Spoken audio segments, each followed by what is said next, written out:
भक्ति भक्त भगवंत चतुर्नाम के पवन बन की तमासत विघ्न पुलिस सियावर रामचंद्र भगवान की जय। बाल कृष्ण लाल की जय।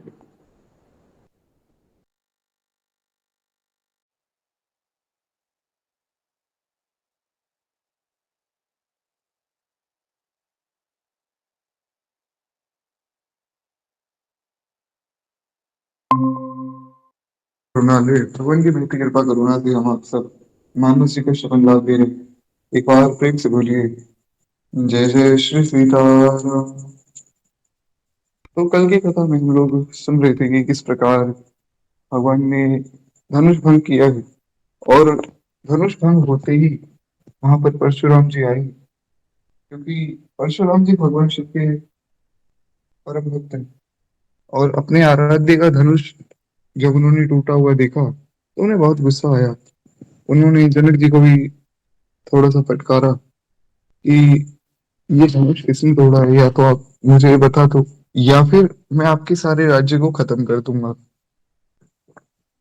या फिर एक काम करता हूँ कि जितने भी यहाँ राजा बैठे, क्योंकि धनुष तो किसी राजा ने तोड़ा होगा, तो इन सब राजाओं को मैं मार देता हूँ। तो इतने में लक्ष्मण जी ने कहा कि देखिए, गुस्सा करने की कोई आवश्यकता नहीं, धनुष है, टूट गया, उगरा जाएगा, कोई बहुत बड़ी बात थोड़ी। बचपन में तो हमने बहुत से धनुष तोड़े, तो इसमें ऐसा आप इतना गुस्सा क्यों कर रहे हैं। हालांकि लक्ष्मण जी छोटे, उन्हें ऐसा बोलना नहीं चाहिए, परंतु यहाँ पर लक्ष्मण जी जीवाचार्य के रूप में परशुराम जी को शिक्षा दे रहे हैं कि आप अपने धर्म का पालन कीजिए। आपका काम है वेदांत पढ़ना, बच्चों को पढ़ाना, धर्म की शिक्षा लोगों को देना, समाज को आप शिक्षा दीजिए। ब्राह्मण का काम लड़ना थोड़ी है, लड़ना तो हमारा काम है, हम देख लेंगे। आप क्यों किसी को मारने के लिए इतने उतावले हो रहे हैं। तो यहाँ पर लक्ष्मण जी स्वधर्म की शिक्षा दे रहे हैं, जो शिक्षा भगवान ने अर्जुन को दी। अर्जुन भी यही कह रहे थे कि प्रभु, मैं लड़ूंगा, मेरे सब भाई हैं, इन सबको मैं मार दूंगा।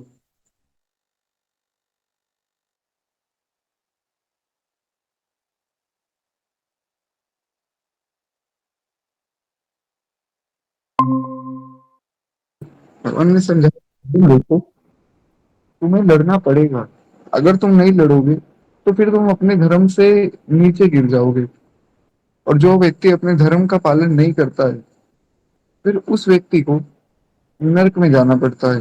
तो तुम अगर ये सोच रहे हो कि मैं लड़ूंगा, इन सबको मार दूंगा तो नरक में जाना पड़ेगा, ऐसा नहीं है, बल्कि उल्टा होगा। अगर तुम बिना लड़े यहाँ से चले जाओगे तो तुम्हें नर्क मिलेगा निश्चित रूप से, क्योंकि ये तुम्हारा धर्म है।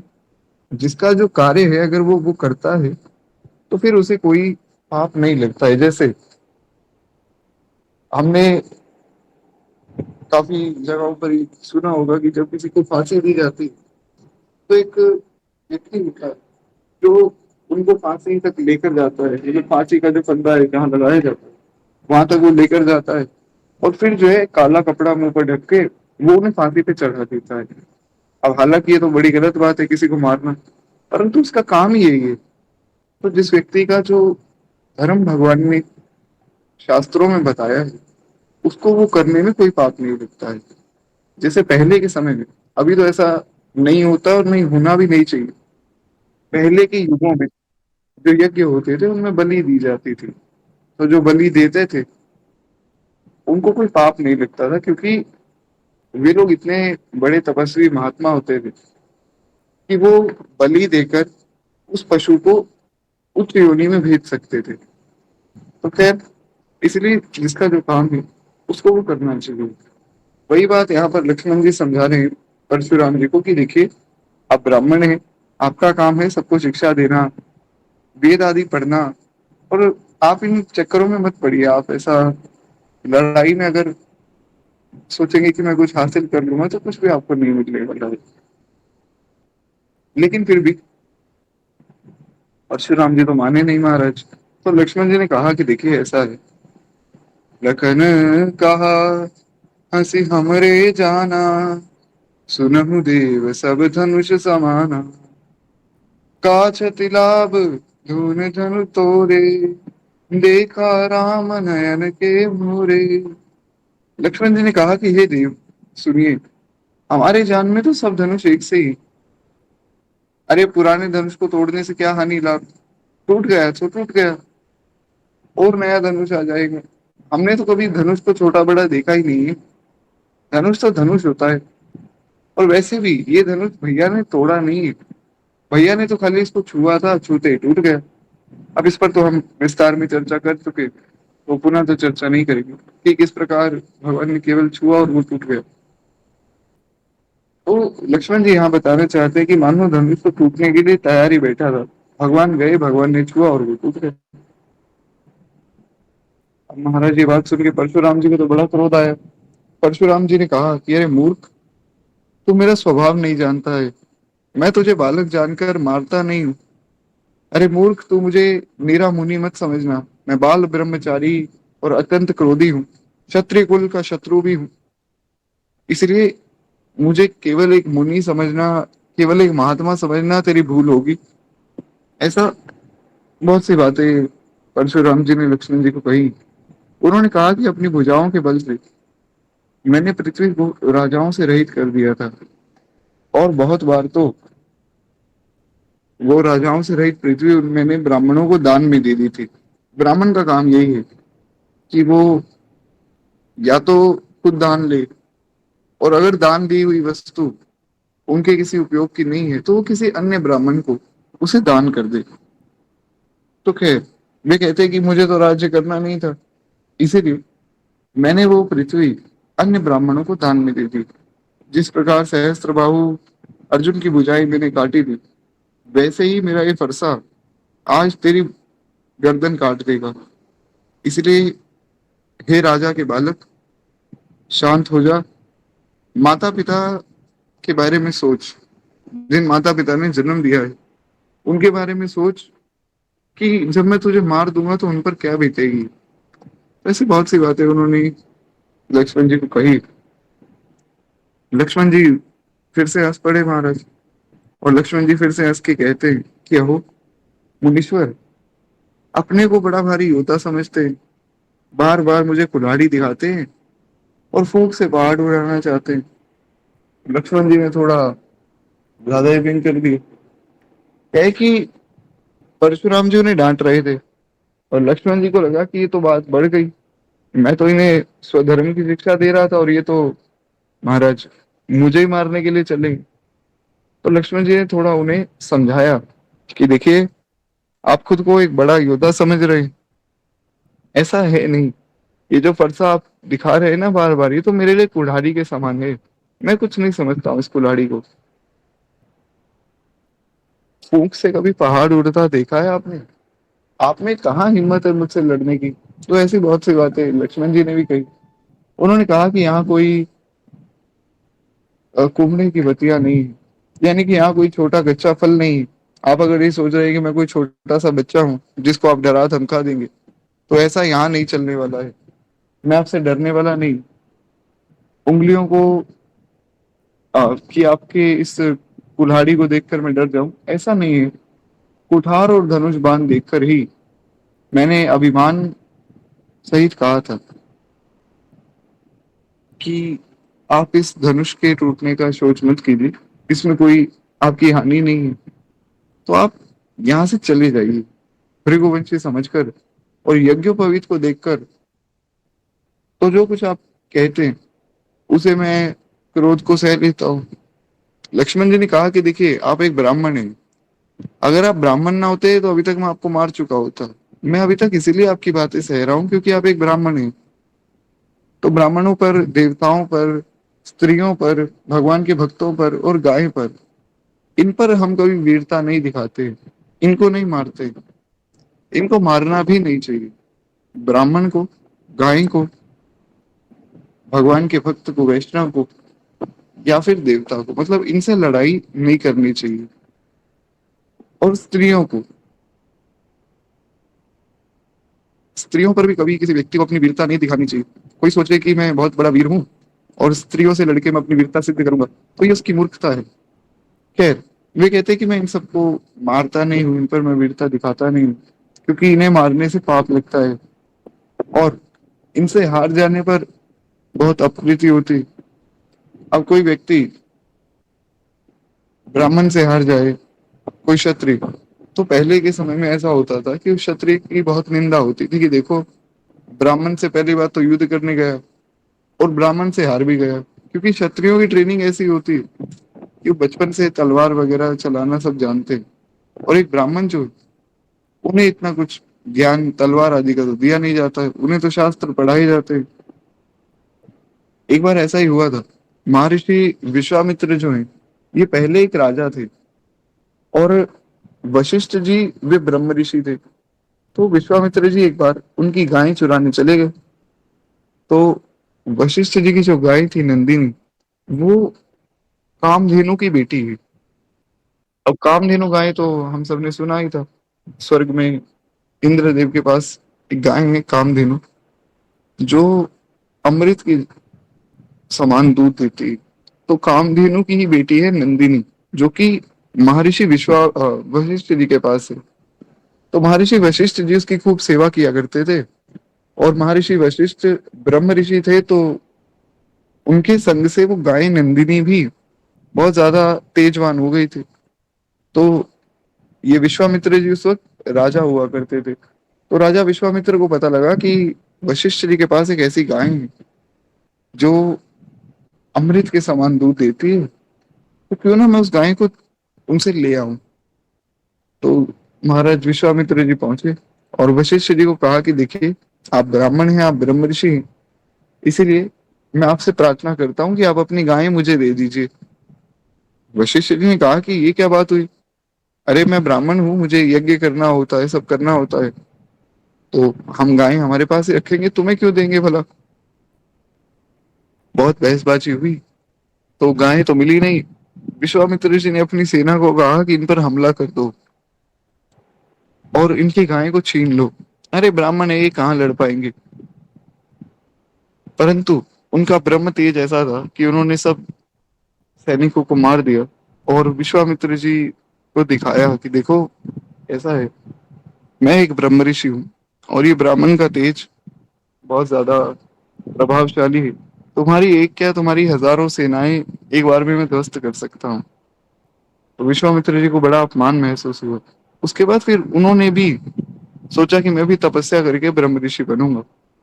कथा तो खैर आगे की हम सब जानते हैं कि विश्वामित्र जी किस प्रकार ब्रह्म ऋषि बने। तो कहने का भाव ये है कि अगर कोई ब्राह्मण से हार जाता है तो उसकी बहुत अपकृति होती है। इसीलिए ब्राह्मण से, गाय से, स्त्रियों से, इनसे लड़ना ही नहीं चाहिए। तो कहते हैं कि इसलिए आप अगर मुझे मारेंगे भी तो भी आपके पैर ही पड़ना चाहिए। लक्ष्मण जी कह रहे हैं यहाँ पर परशुराम जी को कि देखिए, वैसे तो आप एक ब्राह्मण है, तो अगर आप मुझे मारना भी चाहेंगे तो भी मैं आपके चरणों में प्रणाम ही करूंगा। तो इसीलिए क्यों आप लड़ाई करना चाहते हैं, चुपचाप यहाँ से चले जाइए। अरे धनुष था, टूट गया, क्या हो गया, और धनुष आ जाएगा। आपका एक एक वचन करोड़ों वज्रों के समान है। धनुष बाण और कुठार तो आपने व्यर्थ ही धारण किए हैं। इन्हें देखकर मैंने कुछ अनुचित कहा हो तो उसे हे धीर मुनि क्षमा कीजिए। लक्ष्मण जी ने क्षमा भी मांग ली। यह सुनकर भृगुवंशी परशुराम जी क्रोध के साथ कहते, कौशिक सुनहु मंद यह बालक, कुटिल काल वस निज कुल घालक, भानुवंश राकेश कलंक, और निपट निरंकुश अवध असंकु। विश्वामित्र जी को परशुराम जी ने कहा कि हे विश्वामित्र, सुनो, यह बालक बड़ा कुबुद्धि है, बड़ा कुटिल है, काल के वश होकर अपने कुल का घातक बन रहा है। कहने का भाव ये कि यहाँ पर परशुराम जी कहना चाहते हैं कि देखो, ये बालक उल्टी बात बोल रहा है और मुझे गुस्सा आ रहा है, मैं इसे मार दूंगा। और मेरे गुस्से पर कंट्रोल तो है नहीं, क्या पता मैं इसके पूरे कुल को ही खत्म कर दूं। इसीलिए इस बालक को समझाओ, ये सूर्य वंश रूपी पूर्ण चंद्रमा का कलंक है। ये बिल्कुल उद्दंड है, मूर्ख है और निडर है, ना तो इसे किसी का कोई डर है। और एकदम निडर होकर ये मुझसे बहस कर रहा है। अभी क्षण भर में मैं इसे खत्म कर दूंगा। ये काल का ग्रास हो जाएगा। मैं पुकार कर कह देता हूँ कि मुझे कोई दोष नहीं। अब उन्होंने सारी सभा में सबके सामने कह दिया कि देखो ऐसा है, अगर ये बालक कुछ क्षणों बाद मर जाए मेरे हाथों से, तो इसमें मेरा कोई दोष नहीं है, क्योंकि मैं तो कोशिश कर रहा हूँ कि ये बच्चा शांत हो जाए किसी प्रकार, मैं इसे ना मारूं। पर ये मानता ही नहीं, मैं क्या करूं। यदि इसे बचाना चाहते हो तो हमारा प्रताप, बल और क्रोध बताकर इसे मना कर दो। परशुराम जी कह रहे हैं कि आप हमारा प्रताप बताओ इसको, इसको थोड़ा मेरे बारे में बताओ कि मैं कौन हूँ, कितना ज्यादा शक्तिशाली हूँ, और इसको शांत कराओ। तभी ये मेरे हाथों से बच पाएगा, वरना इसका बचना संभव नहीं। अब महाराज लक्ष्मण जी फिर से हंसने लग गए। सारी सभा सोच रही है कि लक्ष्मण जी क्यों इनसे लड़ाई करना चाहते हैं। लक्ष्मण जी बार बार हंस रहे हैं। भगवान खड़े खड़े ये खेल देखकर मन ही मन प्रसन्न होते जा रहे। लक्ष्मण जी कहते हैं, हे मुनि, आपका सुयश आपके रहते दूसरा कोई वर्णन कैसे कर सकता है। आप अपने ही मुंह से अपनी करनी बताइए। अनेकों बार बहुत प्रकार से आपने वर्णन वैसे कर ही दिए, बाकी अभी भी आपको लगता है तो आप फिर से कर दीजिए। तो लक्ष्मण जी यहाँ पर थोड़ा एक तरह से परशुराम जी का मजाक बना रहे हैं। परशुराम जी ने कहा कि इसे मेरे बारे में बताओ, मेरी वीरता के बारे में बताओ। तो लक्ष्मण जी ने कहा कि हे मुनि, आप यहाँ खड़े हैं, आपके रहते कोई दूसरा व्यक्ति आपकी महिमा का वर्णन करे, ये तो अच्छी बात नहीं है। अरे आप अपने मुख से इतनी बार बता तो चुके हैं कि मैं क्षत्रियों को मार चुका हूँ, मैं बहुत ज्यादा शक्तिशाली हूँ, परसा धारण करता हूँ, सहस्त्रबाहु अर्जुन को भी मार दिया है। अगर आपको इतने से भी शांति नहीं मिली तो और बता दीजिए, आप अपने बारे में और कह डालिए, मुझे उसमें कोई आपत्ति नहीं। और क्रोध रोककर आप दुख मत सहिए। आपको गुस्सा आ रहा है तो आप मुझे मार दीजिए। लक्ष्मण जी को बिल्कुल भी डर नहीं है। तो लक्ष्मण जी कहते हैं कि आपको गुस्सा आ रहा है, आप क्यों क्रोध को रोक रहे हैं? आप मुझे मार डालिए। आप वीरता का व्रत धारण करने वाले, धैर्यवान और क्षोभ रहित हैं। गाली देते शोभा नहीं पाते। ये सब हरकतें अच्छी नहीं लगती। इतना ही आपको गुस्सा आ रहा है तो आप सीधा सीधा मार दीजिए। ये सब मत कहिए कि मैं इसे मार दूंगा, ये काल का ग्रास हो जाएगा, इसका कुल खत्म हो जाएगा। ये सब चीजें अच्छी थोड़ी लगती हैं आपके मुख से। तो बार बार लक्ष्मण जी उनका मजाक बना रहे हैं। वे कहते हैं शूरवीर तो युद्ध में करनी करते हैं, कहते थोड़ी। अब कोई मान लीजिए युद्ध चल रहा है और युद्ध में जाकर कोई व्यक्ति आपस में बातें करने लग जाए कि मैं इतना शक्तिशाली हूँ, सामने वाला कहे मैं इतना शक्तिशाली हूँ, तो वो युद्ध थोड़ी रह जाएगा। लक्ष्मण जी ने कहा कि अगर हिम्मत है तो आप मारिए। शूरवीर का काम है युद्ध में जाना और लड़ाई करना, अपनी कीर्ति थोड़ी गाने जाते हैं यहाँ वहां पर राजा। शत्रुओं को युद्ध में उपस्थित पाकर कायर ही अपने प्रताप की डिंगाए हाँकते। लक्ष्मण जी कहते हैं कि आप एक कायर हैं। परशुराम जी को बड़ा गुस्सा आ गया। परशुराम जी ने कहा क्यों भाई? बोले कि देखो ऐसा है, शत्रु को युद्ध में देखकर जो वीर होता है वो तो उससे लड़ता है। कायर जो होता है, कायर अपने प्रताप की डींगे हाँकने लग जाता है कि मैं इतना शक्तिशाली हूँ, मेरे पास इतना बल है, या मैं ये कर सकता हूँ वो कर सकता हूँ। वीर पुरुष जाकर सीधा करता है, वो बोलता नहीं। यहाँ पे एक बड़ा सुंदर सूत्र ये भी है कि हम जब भी कोई काम करते हैं तो हमें अभिमान नहीं करना चाहिए कि मैं ये काम कर सकता हूँ या ये काम करने में मेरी निपुणता है। जो है हमें काम करना चाहिए, करने के बाद हम बोले, और वो भी ये नहीं बोले कि हमने किया। अगर वो काम हो जाता है तो उसके बाद हम यही बोले कि भगवान की कृपा से काम हुआ।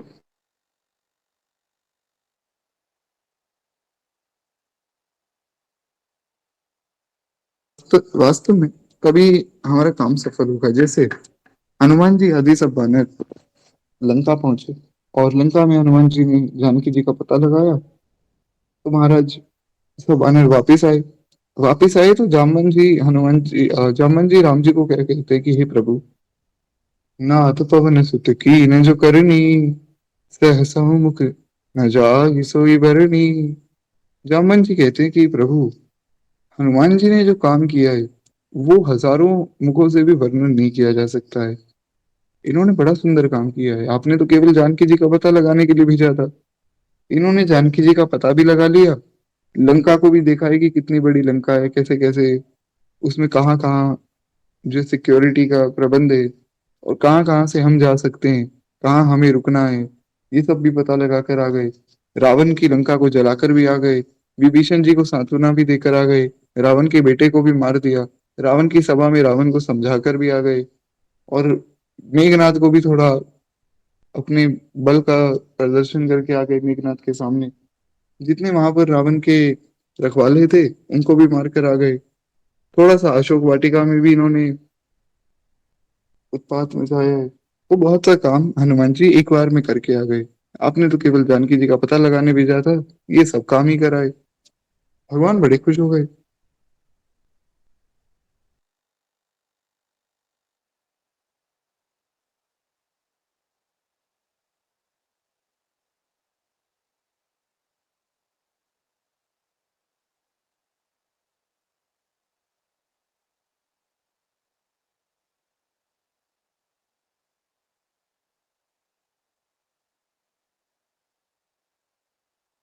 गोस्वामी जी लिखते हैं, पवन तनय के चरित सुहाए, जामवंत रघुपति सुनाए। गोस्वामी जी कहते हैं कि जामन जी हनुमान जी की कथा सुना रहे थे, भगवान बड़े प्रसन्न हो गए। भक्त भगवान की कथा सुनकर प्रसन्न होता है, भगवान भक्त की कथा सुनकर प्रसन्न होते हैं। तो वहां पर एक बात बड़ी प्यारी जामवन जी कहते हैं कि प्रभु की कृपा भयो सब काजू, और जन्म हमार सफल भाजू। जामवन जी ने कहा कि प्रभु की कृपा से सारा काम हो गया, और हमारा जन्म आज सफल हो गया। हमारा जन्म हुआ इसीलिए कि राम काज हम कर सके, तो हमारे जन्म का जो लक्ष्य था वो आज हमें प्राप्त हो गया। पर कैसे? प्रभु की कृपा भयो सब काजू, हमने कुछ नहीं किया, करने वाले भगवान है। तो जब ये भावना किसी भक्त के मन में रहती तो उसका सब काम मंगलमय ही होता है। खैर, एक बार प्रेम से बोलिए, भक्तवत्सल भगवान की जय। गोस्वामी जी कहते हैं कि महाराज लक्ष्मण जी भी ऐसी शिक्षा दे रहे हैं परशुराम जी को कि देखिए, अगर आपको इतना ही गुस्सा आ रहा है तो आप ये बातें क्यों कर रहे हैं, सीधा आकर लड़ते हैं ना। आपको मुझे मारना है, आप मार दीजिए। ये बार बार ये फरसा दिखाकर, कुल्हाड़ी दिखाकर आप किसको डराना चाहते हैं? अरे मैं इनसे नहीं डरने वाला हूँ। आप तो मानो काल को हाथ लगाकर बार बार उसे मेरे लिए बुलाते, वो फिर से भेज देते।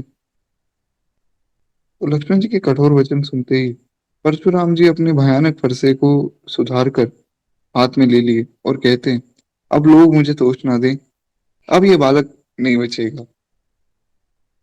लक्ष्मण जी ने इतना अपमान कर दिया था कि परशुराम जी से अब रहा नहीं गया। तो परशुराम जी बोले, अब जनि देव दोष मोहि लागू, कटुवादी बालक वध जोगु, बाल बिलो की बहुत मैं बाँचा, अब यह मर निहार था साचा। कहते कि महाराज, अब लोग मुझे दोष ना दें, ये बालक अब नहीं बचेगा। ये इतना कड़वा बोल चुका है कि अब ये मरेगा मेरे हाथों से। इसे बालक देखकर मैंने बहुत बचाया। मैं तो बहुत कोशिश कर रहा था कि चलो मैं ना मारूं ना मारूं, छोटा बच्चा है, पर ये तो बहुत ज्यादा उद्दंड निकला। तो अब इसे कोई भी नहीं बचा सकता है। विश्वामित्र जी ने कहा कि आप अपराध क्षमा कीजिए, बालकों के दोष और गुणों को साधु लोग थोड़ी गिनते। अरे छोटा बच्चा है, आप तो साधु हैं। साधु किसी का दोष और गुण थोड़ी देखता है, साधु किसी में दोष नहीं देखता है, इसीलिए वो साधु है। निज प्रभु में देखई जगत, यही सन करई विरोध। गोस्वामी जी ने संतों के स्वभाव में कितना सुंदर वर्णन किया है। ये बात बहुत गहरी है कि संत सारे जगत को प्रभु में देखते हैं। उनको लगता है कि महाराज सारा जगत मेरे ठाकुर ही बैठे हैं सारे जगत के रूप में, तो वो किससे विरोध करेंगे। बड़ी प्रसिद्ध कथा है, हम लोग सुन चुके हैं इस प्रकार जब मीराबाई के यहाँ पर शेर आया तो मीराबाई ने कहा, सब लोग तो डर गए पर केवल एक मीराबाई थी जो डरी नहीं। और मीराबाई कहते हैं कि मीरा के घर पे गिरधर को छोड़ के और कोई नहीं आ सकता है। मीरा के घर पे तो केवल गिरधर आएंगे। और वे शेर की आरती उतारने चली गई महाराज। वे कहती कि मेरे घर पे नरसिंह भगवान पधारे हैं और तुम लोग डर के भाग रहे हो, ये कोई अच्छी बात थोड़ी है। तो जो भक्त होता है उसकी भगवत दृष्टि है। निज प्रभु मैं देखई जगत किहि सन करई विरोध। मनुष्य तो छोड़िए, भक्त तो किसी से भी विरोध नहीं करता है। अब वो चाहे कोई जानवर हो, कोई प्रेत हो, कोई देवता हो, कोई भी हो, साधु का किसी से कोई भी विरोध नहीं। इसलिए साधु सबको प्रिय है। नारद जी देवताओं के पास जाते हैं तो देवता भी उनके सामने प्रणाम करते हैं। नारद जी असुरों के पास जाते हैं तो असुर भी उनको प्रणाम करते हैं, क्योंकि वे एक भक्त हैं। भक्त का किसी से कोई विरोध नहीं महाराज। खैर एक बार प्रेम से बोलिए भक्तवत्सल भगवान की जय। तो साधु जो होता है वो किसी से विरोध नहीं करता। इसलिए हे परशुराम जी, आप भी क्यों इस बालक से विरोध करते हैं? छोटा बच्चा है, कह दिया तो आप माफ कर दीजिए। साधु का काम है क्षमा करना। साधु में क्षमा होती है। एक ब्राह्मण में, एक साधु में क्षमा होना बहुत जरूरी है। अगर उनमें क्षमा नहीं होगी तो बहुत ज्यादा विनाश भी हो सकता है। जैसे अब दुर्वासा ऋषि की कथा तो हम सब जानते ही। उनमें महाराज क्षमा नहीं। दुर्वासा ऋषि को बहुत गुस्सा आता है। दो प्रकार के साधु हैं। एक तो जो है थोड़े नरम दल के, जो हमेशा शांति रहते हैं, जैसे वशिष्ठ जी आदि। एक है थोड़े गर्म दल के जिनको गुस्सा आ जाता है, जैसे दुर्वासा जी, विश्वामित्र जी। तो इन सबको थोड़ा गुस्सा आ जाता है। परशुराम जी को तो हम गुस्सा देख ही रहे हैं। परंतु दुर्वासा जी, विश्वामित्र जी आदि गुस्से में अगर किसी को श्राप भी देते हैं तो भी उस व्यक्ति की हानि नहीं होती है। ये गुस्से में भी सोच समझ कर ही श्राप देते हैं। दुर्वासा जी तो चलते फिरते श्राप का घर कहा जाते हैं। ऐसा है कि दुर्वासा जी के बारे में अगर आप पढ़े, उनको जिस पर गुस्सा आता है वे श्राप दे देते हैं। किसी की सेवा पसंद नहीं आई उसको श्राप दे दिया, किसी ने अपमान कर दिया उसको श्राप दे दिया, कोई गलत काम करता हुआ दिख गया उसको श्राप दे दिया। दुर्वासा जी श्राप दे देते हैं और वे खुद ही कहते हैं अपने बारे में कि मेरे पास क्षमा जैसा शब्द है ही नहीं। मेरे कोश में क्षमा नाम का कोई शब्द नहीं है। मैं किसी को माफ नहीं करता हूँ। परंतु उनका क्रोध भी सबके लिए कल्याणकारी ही है। इसलिए ब्राह्मण को और एक साधु को, एक वैष्णव को बड़ा सोच समझ कर बोलना चाहिए, क्योंकि उनके वचनों की रक्षा भगवान करते हैं। भक्त जो कह देता है सो भगवान को करना पड़ता है। इसलिए हम अगर किसी का बुरा चाहें तो ये अच्छी बात नहीं। खैर ऐसी बात विश्वामित्र जी ने भी समझाई कि देखिए छोटा बालक है, गलती हो गई, आप इसे माफ कर दीजिए। परशुराम जी ने कहा कि तीखी धार का कुठार और मैं दया रहित और क्रोधी, और ये गुरुद्रोही और अपराधी मेरे सामने ऐसी बात करता है, मुझे उत्तर दे रहा है, मुझसे बहस कर रहा है। इतने पर भी मैं इसे बिना मारे छोड़ दूं, ये स्वीकार्य नहीं है। पर चलो, आप कह रहे हो, आपके कहने पर मैं छोड़ देता हूँ। ये मेरी उदारता है। केवल और केवल आपके प्रेम के वश होकर मैं इसे छोड़ रहा हूं, वरना इस बालक को छोड़ना संभव ही नहीं। इतना उद्दंड बालक जो मुझसे बहस कर रहा है, बार बार मेरी निंदा कर रहा है। चलो आप कहते हो तो छोड़ देता हूँ, कोई बात नहीं। नहीं तो मैं इसे इस कठोर से कुठार से मारकर थोड़े ही परिश्रम से गुरु के ऋण से उऋण हो जाता। अब यहाँ पर एक बात है जो समझने योग्य। गुरु के ऋण से उऋण हो जाता का ये अर्थ नहीं है कि परशुराम जी के जो गुरु जी थे वो उनको यही सिखाते थे कि सबको मारो। यहाँ पर बात क्या है कि परशुराम जी भगवान शिव को अपना गुरु मानते। शिव जी का धनुष टूटा है तो उसका बदला लेना ये परशुराम जी का कर्तव्य है, ऐसा परशुराम जी समझ रहे हैं। उनको ये नहीं पता है कि धनुष किसने तोड़ा है। उनको लग रहा है किसी राजा ने धनुष तोड़ दिया। तो इसीलिए मुझे बदला लेना पड़ेगा कि मेरे गुरुजी का धनुष है। ये तो मुझ पर अपराध लगेगा कि देखो, कहीं भी किसी भी व्यक्ति के गुरुजी की कहीं निंदा हो रही है तो उस व्यक्ति को,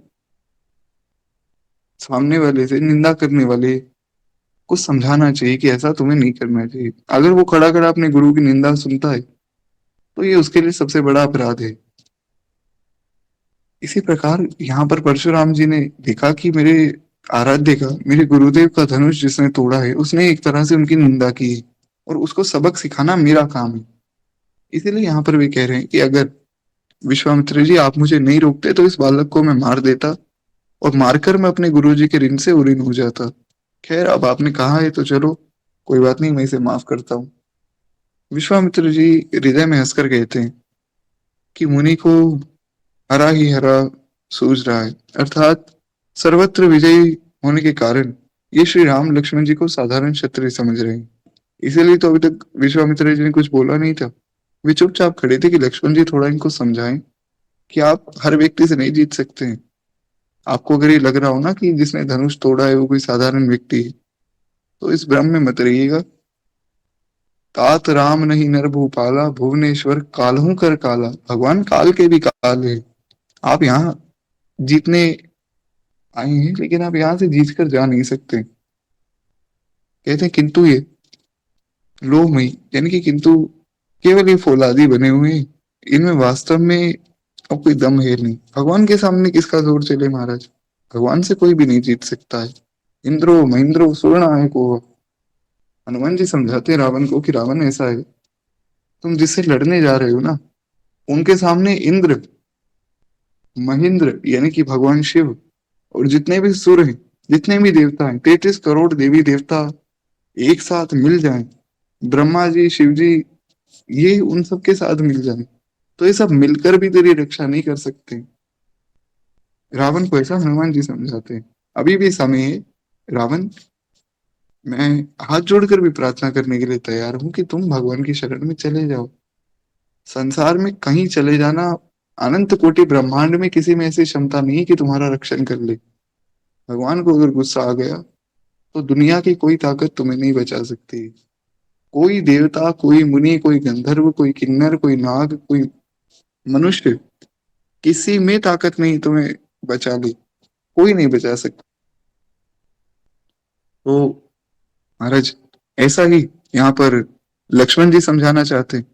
लक्ष्मण जी ने कहा कि देखिए, आपका ये काम नहीं कि आप आकर यहाँ लड़ाई करें, और लड़ाई करके यहाँ आपको कुछ मिलने वाला नहीं, क्योंकि यहाँ आपकी लड़ाई कोई मनुष्य से नहीं है, यहाँ आपकी लड़ाई ब्रह्म से है। तो इसीलिए यहाँ आप थोड़ा संभल कर रही। लक्ष्मण जी ने कहा, ये मुनि, आपके शील को कौन नहीं जानता है, वे तो संसार भर में प्रसिद्ध है। आप माता पिता को तो अच्छी तरह से उरीन हो ही गए। अब हुआ क्या था, एक बार की बात है, जो इनके पिताजी थे, उन्होंने एक बार कहा अपने पुत्रों से कि तुम अपनी माता को मार दो। बच्चों ने कहा कि पिताजी कैसी बात कर रहे हैं, हम अपनी माँ को क्यों मार दें। उन्होंने आज्ञा का पालन नहीं किया। परशुराम जी महाराज बाहर गए हुए थे तो ये घर में आए। अब इनके पास फरसा तो रहता ही है। तो परशुराम जी को जमदग्नि जी ने, इनके पिताजी ने आज्ञा दी कि परशुराम बेटा अपनी माँ को और अपने भाइयों को मार दो। इन्होंने बिना कोई विचारे, ना कोई बहस की, केवल अपना फरसा उठाया, माँ की गर्दन काट दी, सब भाइयों की गर्दन काट दी। तो पिताजी बड़े प्रसन्न हो गए। उन्होंने फिर इनको आशीर्वाद भी दिए, और परशुराम जी ने अंत में कहा कि मैं बस आपसे एक आशीर्वाद और चाहता हूँ कि मेरे माँ और मेरे सब भाई जीवित हो जाएं और उन्हें इस बात का कोई ध्यान न रहे कि आपने इनको मरवाया था, आपसे द्वेष ना करें। तो लक्ष्मण जी उस बात को स्मरण करते हुए कह रहे हैं कि अपने माता पिता के ऋण से तो आप अच्छी तरह उरीन हो ही गए थे, और गुरु का ऋण रहा है जिसका जी में बड़ा भारी सोच लगा है, तो मार दीजिए फिर। क्यों खड़े हैं इतनी देर से, बार बार कह रहे हैं मार दूंगा तो मारिए ना। तो कहते हैं कि वे मानो हमारी कीमत पे खड़ा था, बहुत दिन बीत गए, इससे ब्याज भी बहुत बढ़ गया होगा। तो अब किसी हिसाब से अ, आप जी बुला लाई, और लक्ष्मण जी के ये कड़वे वचन सुनकर परशुराम जी कुठार संभालते। अभी तो कुठार वापस रख लिया था क्योंकि विश्वामित्र जी ने इनको रोक दिया था। फिर से कुठार संभाल लिया महाराज, और सारी सभा हाय हाय पुकारने लगी। सभा वाले सोच रहे हैं कि लक्ष्मण जी क्यों इनसे बहस कर रहे हैं। उनको लग रहा है कि शायद ये बालक जो ये जिंदा नहीं रहना चाहता है, ये बार बार परशुराम जी से बहस कर रहा है। लेकिन लक्ष्मण जी अभी भी नहीं मानते। लक्ष्मण जी कहते हैं, हे भृगुश्रेष्ठ, आप मुझे फरसा दिखा रहे हैं, पर हे राजाओं के शत्रु, मैं ब्राह्मण समझकर बचा रहा हूँ। अब देखिए लक्ष्मण जी ने यार दूसरी बार कहा कि आप ब्राह्मण हैं, आपका काम लड़ना नहीं है, अपने धर्म को समझिए। आपका काम लड़ाई करना नहीं है, तो आप ये फरसा छोड़कर इन सब कामों से दूर हो जाइए। मिले न कबहु सुभट रन गाढ़े, द्विज देवता करहि के बाड़े, अनुचित कही सब लोग पुकारे, रघुपति सयने लखन ने बारे। कहते हैं आपको कभी रणधीर बलवान वीर नहीं मिले। आपको जो भी मिले हैं, जिनको आपने मारा है, सब छोटे छोटे राजाओं को मार दिया होगा, तो आपको लग रहा है कि मैं बहुत ज्यादा शक्तिशाली हूँ। ये ब्राह्मण देवता, आप घर ही में बड़े हैं। जैसे अपने घर में हर व्यक्ति सामने वाले को डरा सकता है, पर अगर आपको बाहर कहीं युद्ध में पुकारा जाए तो आप में वो क्षमता नहीं। भैया तो छोड़िए, भैया तो दूर की बात है, आप मुझसे ही नहीं जीत सकते। यही बात भगवान सुंदरकांड में कहते हैं सुग्रीव जी को, कि जब विभीषण जी आए विभीषण जी आए तो सुग्रीव जी डर गए। सुग्रीव जी ने कहा कि क्या पता हमारा भेद लेने आया हो। भगवान ने कहा तुम चिंता मत करो, अगर ये भेद लेने भी आया है तो हे सुग्रीव, ये लक्ष्मण है ना, संसार में जितने राक्षस हैं, जितने असुर हैं, लक्ष्मण उनको एक क्षण में खत्म कर सकता है। लक्ष्मण ऐसा शक्तिशाली है। तो इसलिए लक्ष्मण जी कहते हैं कि भैया तक तो मैं पहुंचने ही नहीं दूंगा बात। यही होती है शरणागत भक्त की अनन्यता। वो अपने भगवान पर कभी किसी प्रकार का कष्ट नहीं आने देता है। वो कभी भी कोई ऐसा कार्य नहीं करता है जिसकी वजह से भगवान पर बात आए। कुछ लोग क्या करते हैं कि भजन भी कर रहे हैं, गलत कार्य भी कर रहे हैं, तो उससे क्या होता है, लोग भगवान को बदनाम करते हैं कि देखो इनके भक्त बनते थे। इसलिए भक्त को बड़ा सावधान रहकर अपना कार्य करना चाहिए। एक वैष्णव को कभी भी ऐसा कोई निंदनीय कार्य नहीं करना चाहिए जिससे उसके गुरु पर, आचार्य पर, या फिर भगवान पर, उसके इष्ट पर कोई बात बने। खैर, एक बार प्रेम से बोलिए भक्तवत्सल भगवान की जय। गोस्वामी जी कहते हैं कि महाराज, यहाँ पर यही बात लक्ष्मण जी ने कही कि ये सुनकर अनुचित है कहकर सब लोग पुकार उठे। और तब श्री रघुनाथ जी इशारे से लक्ष्मण जी को रोकते हैं। अब राम जी ने रोक दिया कि लक्ष्मण बस, अब आप शांत हो जाइए। और लक्ष्मण जी के उत्तर से जो अहेतुकी के समान थे परशुराम जी, वो क्रोध रूपी अग्नि बढ़ते ही देखकर रघुकुल के सूर्य श्री रामचंद्र जी जल के समान वहां पहुंच गए। सरल भाषा में, परशुराम जी आग के समान जल रहे थे, और राम जी अब पानी बन के इनको शांत कराने के लिए पहुंच गए। राम जी कहते हैं कि नाथ करहूं बालक पर छोहू, अरे सूद दूध मुख करे न को, जो मैं प्रभु प्रभाव कछु जाना, तो की बराबरी करत आयाना। वे कहते हैं, "हे नाथ, बालक पर कृपा कीजिए, इस सीधे और दूध मुखे बच्चे पर आप क्रोध ना कीजिए। यदि ये प्रभु का कुछ भी प्रभाव जानता होता, मतलब आपका अगर ये प्रभाव जानता होता, तो क्या ये ऐसी बातें करता? आप खुद ही सोचिए, अरे छोटा बालक है, ये आपको जानता नहीं, तो इसने ऐसी बात कह दी होगी। बालक यदि कुछ चपलता करता भी है, तो गुरु माता पिता आनंद लेते हैं उस बात पे, अब उसको गुस्सा थोड़ी करते हैं। अब छोटा बच्चा तो बहुत सी शरारत करता है, लेकिन उस पर अगर गुस्सा करने लग जाए तो फिर बात कैसे बनेगी। तो इसलिए इस छोटे बच्चे को आप क्षमा कर दीजिए, अपना सेवक जानकर आप इसे क्षमा कर दीजिए। आप तो समदर्शी हैं, सुशील हैं, धीर हैं, ज्ञानी मुनि। राम जी उन्हें सिखा रहे हैं कि आप ब्राह्मण हैं, आपको समदर्शी होना चाहिए, सुशील बनना चाहिए, धीर बनना चाहिए। कहाँ इन सब चक्करों में पड़े हुए हैं। श्री रामचंद्र जी के वचन सुन के वे कुछ ठंडे पड़े। भगवान के वचन ऐसे कि किसी व्यक्ति को जब भगवान कुछ वचन कहते हैं तो ऐसा लगता है कि मानो हजारों घड़े पानी उस पर पड़ गया हो, यानी कि एकदम शांत वो व्यक्ति हो जाता है। अब ये इतने प्यारे वचन जब सुने तो परशुराम जी थोड़े शांत हुए। इतने में लक्ष्मण जी कुछ कहकर फिर से मुस्कुरा दिए महाराज। अब लक्ष्मण जी चाहते ही नहीं कि ये शांत हो जाए, ये बार बार उनको गुस्सा दिला रहे हैं। लक्ष्मण जी ने फिर से कुछ बोला, फिर से मुस्कुरा दिए। उनको हंसते देखकर परशुराम जी के नक से लेके शिखा तक फिर से क्रोध छा गए। अभी शांत हुए थे, अब जैसे लक्ष्मण जी मुस्कुराए उनको फिर से गुस्सा आ गया। और परशुराम जी कहते कि हे राम, तेरा ये जो भाई है ना, ये बड़ा पापी है। वे शरीर से गोरा है पर हृदय से बहुत काला है। ये विषमुख है, दूध मुंहा नहीं है। यानी कि जैसे एक छोटा बच्चा होता है, अब वो बच्चा नादान होता है, उसे कुछ पता नहीं। लेकिन परशुराम जी कहते हैं कि अगर तुम सोच रहे हो कि ये दूध मुंहा बालक है, ऐसा नहीं। ये विषमुख है। ये जहर लेकर पैदा हुआ है। दिखने में कितना सुंदर, कितना गोरा है, और हृदय से काला है। स्वभाव से ही टेढ़ा है, तेरा अनुसरण नहीं करता है। बड़ी प्यारी बात।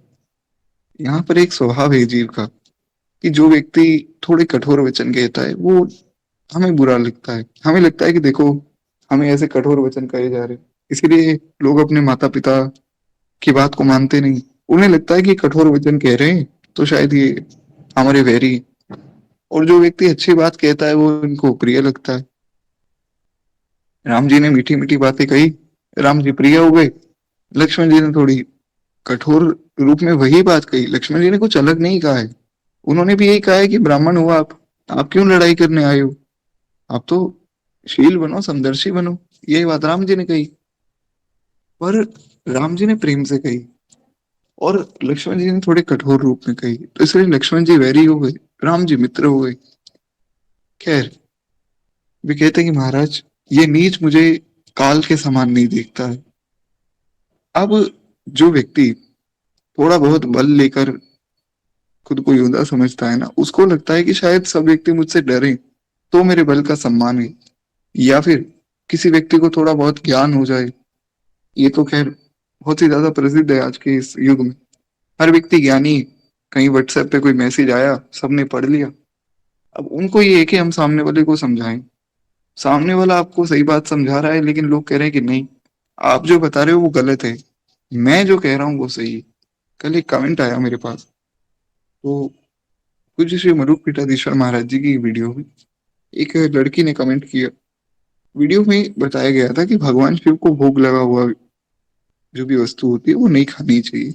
हाँ, ये है कि अगर आप भगवान को भोग लगाकर और मन ही मन शिव जी को भोग लगाते हैं कि मतलब शिव जी परम भागवत परम वैष्णव है, तो मन ही मन आप जो भगवान को भोग लगाने के बाद शिव जी को भोग लगा सकते हैं कि भोले बाबा, आप भी एक वैष्णव के रूप में इस प्रसाद को ग्रहण कीजिए। फिर आप उसे पाएं तो कोई दिक्कत वाली बात नहीं है, क्योंकि वो भगवान का प्रसाद है वास्तव में। तो वो वीडियो थी। अब उस पे एक कमेंट आया एक माता जी का। उन्होंने कहा कि अरे ऐसे कैसे आप कह सकते हैं, दोनों एक ही हैं, शिव हो चाहे विष्णु हो। मैंने कहा वो बात तो ठीक है, परंतु शास्त्र जो आज्ञा दे रहे हैं वो ये है कि आपको भगवान शिव का प्रसाद नहीं खाना चाहिए। अब वो थोड़ा और उनको क्रोध आया। उन्होंने कहा ऐसे कैसे शास्त्र ने आज्ञा दे दी, ये क्या बात हुई? अब मैंने कहा देखिए, वहां पर कोई किंतु परंतु चलता नहीं। अब मेरी आपकी थोड़ी चलती है शास्त्रों, ये कहा गया है। उन्होंने कहा कारण बताओ। तो मैंने बताया कि देखिए, शिव प्रसाद पर शिव गणों का अधिकार होता है, भूत प्रेत इन लोगों का अधिकार होता है, हमारा आपका नहीं, इसलिए नहीं खाना चाहिए। उन्होंने कहा नहीं नहीं, मैं तो फिर भी खाऊंगी। अब मैंने कहा ठीक है, आपको कौन रोक सकता है? तो कुछ ऐसे भी लोग होते हैं जिन्होंने थोड़ा बहुत कहीं कुछ पढ़ा है, तो वे उसके अनुसार ही चलते हैं। उनको लगता है कि बस हम ही सही हैं। जैसा परशुराम जी को लग रहा है। परशुराम जी को ये लग रहा है कि ये बालक मुझे काल के समान देखे, मेरी बड़ाई करे, तभी मैं प्रसन्न होऊंगा। वास्तव में ऐसा नहीं है, क्योंकि परशुराम जी भगवान के अवतार हैं। पर वे ये दिखा रहे हैं कि देखो, ऐसा तुम्हें नहीं करना चाहिए। जीव ब्रह्म के सामने ऐसी हरकतें करता है, इसलिए आचार्य उसे समझाते हैं, इसलिए गुरु उसे समझाते हैं कि तुम्हें ऐसा नहीं करना चाहिए। लक्ष्मण जी गुरु हैं, विश्वामित्र परशुराम जी यहाँ पर एक जीव है, और भगवान तो ब्रह्म ही। खैर, वे कहते हैं मुनिराज, मैं आपका दास हूँ। लक्ष्मण जी ने अब उन्हें शांत करने के लिए कहा कि सुनिए, क्रोध तो पाप का मूल है, जिसके वश में होकर मनुष्य अनुचित कर्म कर बैठता है और विश्व भर में प्रतिकूल चलता है। इसलिए आपको गुस्सा नहीं करना चाहिए। मैं तो कब से ये समझाना चाहता हूँ कि आप गुस्सा मत करो। अरे गुस्सा करने से व्यक्ति ऐसा कार्य कर बैठता है जो कि सारे संसार में उसकी निंदा करवाता है। इसीलिए कभी भी गुस्से में आकर किसी व्यक्ति को कुछ नहीं कहना चाहिए। गुस्से में आकर पहले हम किसी को कुछ कह देते, फिर हम पछताते हैं कि हमें ऐसा नहीं कहना चाहिए था। तो इसलिए लक्ष्मण जी कहते हैं, मैं तो आपका दास हूँ, आप क्रोध त्याग कर दीजिए। टूटा हुआ धनुष जो है, क्रोध से अब जुड़ने वाला तो है नहीं। आप गुस्सा करते रहिए, धनुष थोड़ी जुड़ जाएगा। आप मुझे मार भी सकते हैं, लेकिन आपके मारने से भी धनुष जुड़ने वाला तो है नहीं। खड़े खड़े पैर दुखने लगे होंगे। तो अब यहाँ पर लक्ष्मण जी ने कहा कि महाराज,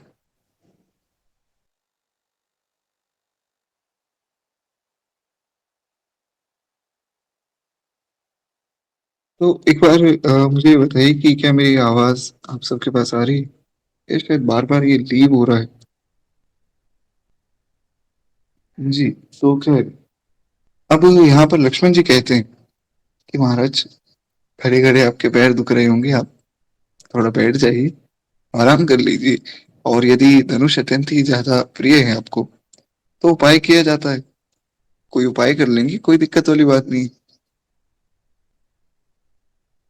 अब देखिए, जब लक्ष्मण जी ने कहा कि मैं आपका दास हूँ, तो परशुराम जी का गुस्सा थोड़ा शांत हो गया था कि चलो, समझ गया होगा।